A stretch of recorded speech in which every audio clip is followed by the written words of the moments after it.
começando mais uma edição do Hora Extra. Neste programa você confere as seguintes notícias. Nova vara do trabalho é instalada na cidade de Goianésia, no centro-norte goiano. A unidade já nasce com movimentação processual de 3.500 processos por ano. Itumbiara, no sul de Goiás, também já conta com mais uma vara do trabalho. E a controvérsia enfrentada pelo TST sobre a jornada 12 por 36 é o assunto do quadro de entrevistas. A cidade de Goianésia, no interior de Goiás, ganha uma vara do trabalho. A unidade já nasce com movimentação processual de 3.500 processos por ano. Já está em funcionamento a Vara do Trabalho de Goianésia, que atenderá o centro-norte do estado de Goiás. A cidade é referência para a região e sua população cresce acima da média estadual. Atualmente, é grande o número de empresas do ramo sucroalcooleiro. Também multinacionais que exploram a extração de minérios iniciaram suas atividades na região. A solenidade de instalação da nova unidade contou com a presença de advogados, magistrados e autoridades locais. Para o desembargador Mário Botazo, a VT de Goianésia é a concretização de um sonho conjunto da comunidade. O juiz tem que ir aonde o povo está. A distância é um limitador muito importante para o acesso ao serviço. A partir de há um custo muito elevado para as pessoas chegarem ao teu serviço. Aqui, por exemplo, no caso de Goianésia particularmente, está a 72 quilômetros distante de Ceres, sendo que desses 72 quilômetros só 8 são asfaltados, né? Então isso é um impeditivo muito grande, isso é uma dificuldade muito grande. E a partir de um determinado limite, ou até um determinado limite, isso simplesmente impede que a pessoa se desloque até lá, que a pessoa suporte o custo desse deslocamento, da alimentação, das testemunhas, de uma possível segunda viagem para uma segunda audiência. Ou seja, a hipossuficiência, a falta de capacidade econômica é um limitador muito importante. E essa falta de acesso ao judiciário significa falta de cidadania. Então é importante que o juiz vá aonde o povo está. A Vara do Trabalho de Goianésia já nasce com uma movimentação inicial de cerca de 3.500 processos por ano. Todo o acervo será tramitado eletronicamente com a utilização do Processo Judicial Eletrônico, o PJE. O advogado Oneidson Filho, presidente da subseção da OAB de Goianésia, reforçou a importância da conquista. É uma conquista que enaltece a importância da cidade no cenário goiano. Segundo, que vai facilitar o trabalho dos advogados, já que daqui até a sede da vara que jurisdicionava o nosso município, somos por volta de 120 quilômetros, né? Além do transporte, que encarece a busca da solução dos litígios, há também o risco de enfrentar as estradas tão concorridas, né, com trânsito muito caótico. E, além do que, a Vara do Trabalho oferece alguns atendimentos também que dispensa até a participação dos advogados. Isso favorece muito para a população diretamente. Antes, as demandas trabalhistas de Goianésia e região vizinha eram encaminhadas à Vara do Trabalho de Ceres.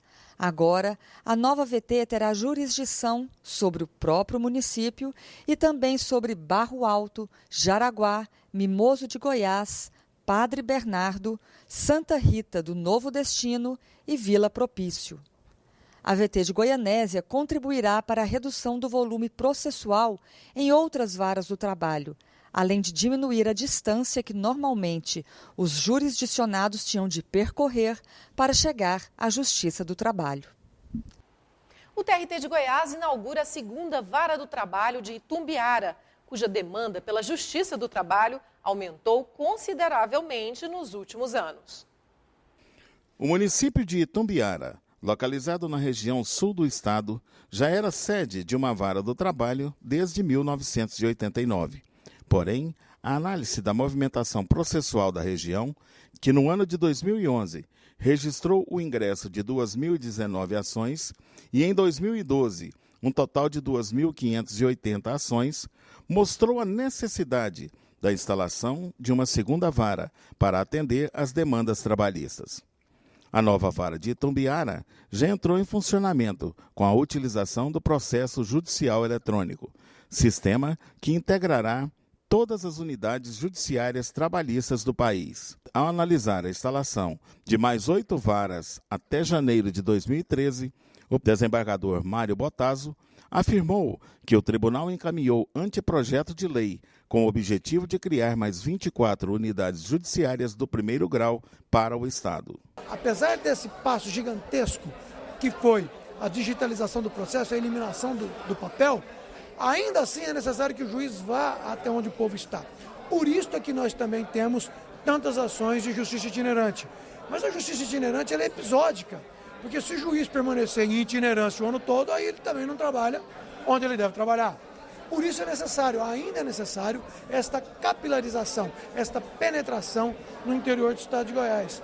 A nova vara é fruto da Lei 12.478 de 2011, que criou 12 novas varas para o estado de Goiás. Além do próprio município sede, são também jurisdicionadas pelo Fórum Trabalhista de Itumbiara as seguintes cidades: Almerindonópolis, Bom Jesus de Goiás e Cachoeira Dourada. A chegada de uma segunda vara permite que se divida o movimento que anteriormente era centrado em uma única unidade. Isso faz com que os processos tenham condições de ter uma tramitação mais célere. Além disso, as decisões possam ser mais prontamente cumpridas, mais prontamente executadas. Doutor Marcelo, o que representa para a jurisdição, o que representa para vocês, advogados, a instalação da segunda vara do trabalho aqui em Itumbiara? Representa uma conquista, representa o final de uma batalha árdua de requerimentos para a instalação da segunda vara, representa mais conforto, mais acesso aos jurisdicionados, mais acesso à justiça, mais acesso aos seus anseios. Significa uma conquista, uma vitória da sociedade de Itumbiara. Localizado em excelente espaço geográfico, na divisa dos estados de Goiás e Minas Gerais, Itumbiara ocupa uma área de 2.461 km². A cidade está distante 206 quilômetros de Goiânia e 400 de Brasília. Sua população é de aproximadamente 94 mil habitantes, sendo o município mais populoso de sua microrregião e o 11º mais populoso de Goiás. Seus principais pontos turísticos são o Rio Paranaíba, a Cachoeira do Salitre e a Ponte Afonso Pena, sendo esta última responsável por interligar os estados de Goiás e Minas Gerais.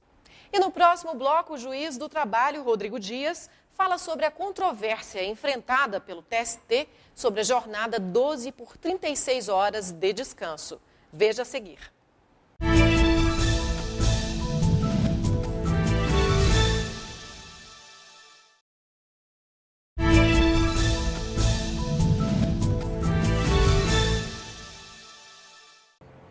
As súmulas elaboradas pelo Tribunal Superior do Trabalho têm por finalidade pacificar o entendimento sobre determinada questão envolvendo as relações trabalhistas, mas particularmente a súmula 444, aprovada na segunda semana do TST, realizada no ano passado, teve efeito contrário e trouxe descontentamento para a classe patronal.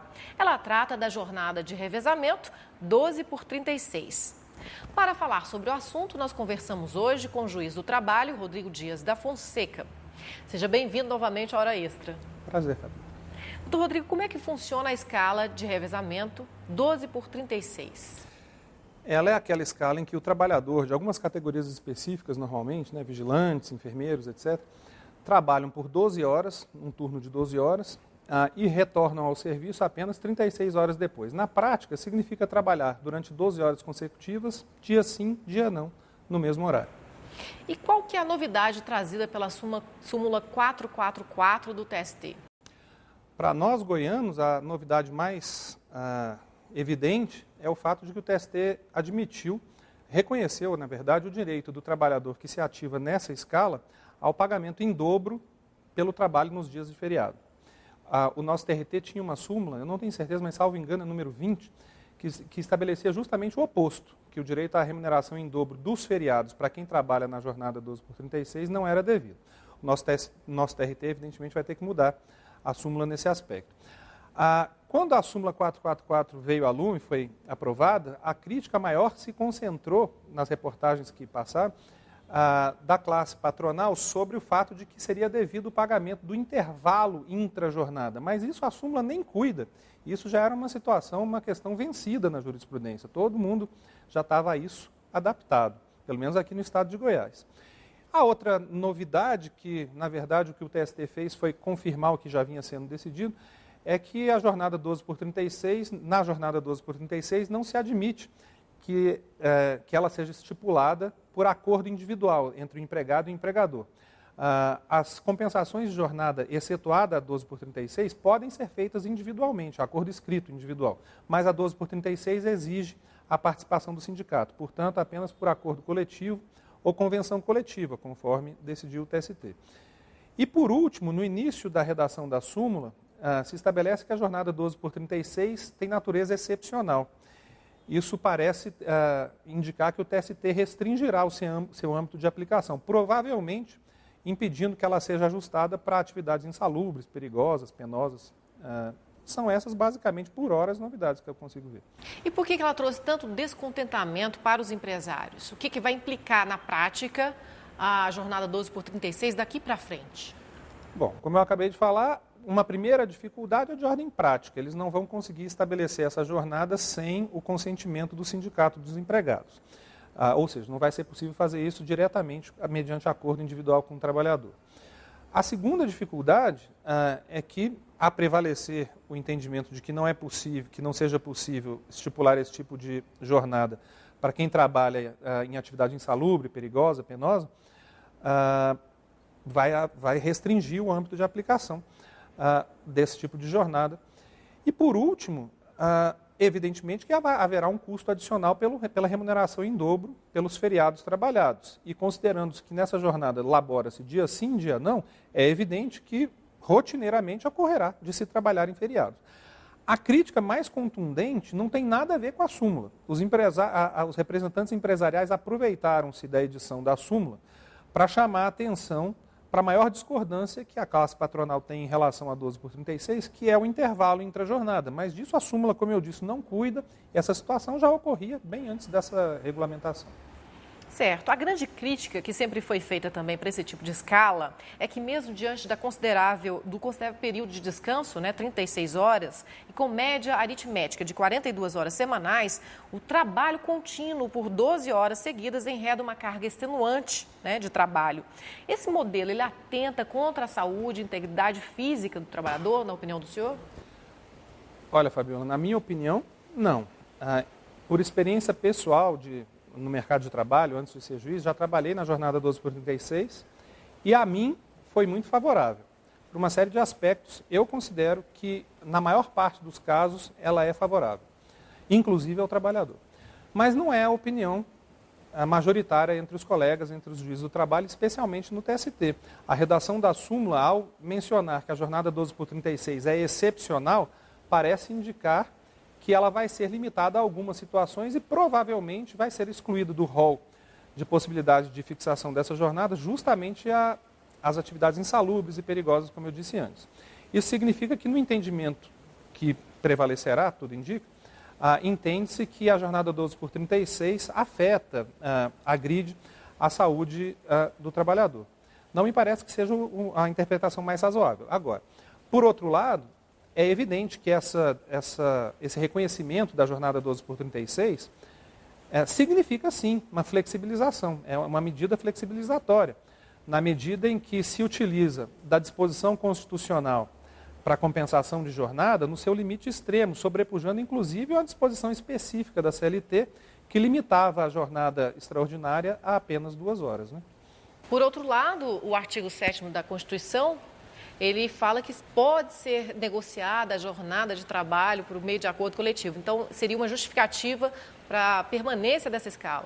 Esse é o fundamento jurídico para que seja superado o artigo da CLT, acho que o 60, mas o artigo da CLT que fixa em apenas 2 horas extras a possibilidade de prorrogação da jornada. É evidente que na 12/36 prorroga-se por 4, considerada a jornada ordinária de 8 horas. O TST admitiu, todavia, que essa jornada seja fixada, sendo indevidas as 2 horas extras excedentes da 10ª, justamente por força da aplicação desse dispositivo da Constituição. Então, nesse caso, o pagamento de hora extra não existe na jornada 12/36. Havia um entendimento que eu reputo minoritário entre alguns colegas, alguns juízes, de que na jornada 12/36, a 11ª e 12ª hora seriam devidas como extras, justamente por conta da limitação na CLT da jornada extraordinária a apenas 2. Mas, como a jornada 12/36 implica uma compensação de jornada através desse descanso mais extenso, a conclusão do TST, eu acho que nesse aspecto, seguindo o entendimento majoritário, é de que não é devida a hora extra alguma. Os empregadores que desejarem alterar a jornada de 12/36 para a jornada de 8 horas diárias, podem fazê-lo? E de que forma? Segundo o entendimento predominante dos colegas que entendem, como o TST, inclusive, está indicando que entende, que a jornada 12/36 é prejudicial à saúde do trabalhador, de ordinário, então essa alteração seria benéfica ao trabalhador. De tal forma que seria admissível. Talvez, para chancelar isso, se entenda que seja necessária a participação do sindicato. Coerentemente com a minha posição de que a jornada 12/36 não acarreta prejuízo à saúde do trabalhador, me parece que essa alteração somente será possível, não apenas será possível apenas com consentimento do empregado, mas, indo além, o que eu quero dizer a fundo é que o empregado teria, então, o direito de resistência contra essa alteração e estará escorado na norma do artigo 468 da CLT, que veda a alteração contratual que lhe seja prejudicial. De tal forma que, ainda que haja, a meu ver, acordo coletivo ou convenção coletiva dispondo sobre essa alteração da 12/36 para a jornada de 8 horas, ainda assim o empregado terá o direito de manifestar sua discordância, porque isso implicará, a meu sentir, uma alteração contratual que lhe pode ser prejudicial. Não creio que essa seja a posição que vai prevalecer, porque tudo indica que o TST esteja sinalizando que a jornada 12/36 de ordinário seja prejudicial à saúde do trabalhador, tanto que apenas a admite em caráter excepcional. Doutor Rodrigo, o pagamento em dobro nos feriados quanto à jornada de 12/36 também se estende aos domingos trabalhados? Mas essa pergunta o senhor responde no próximo bloco. Vamos para um rápido intervalo e voltamos já já.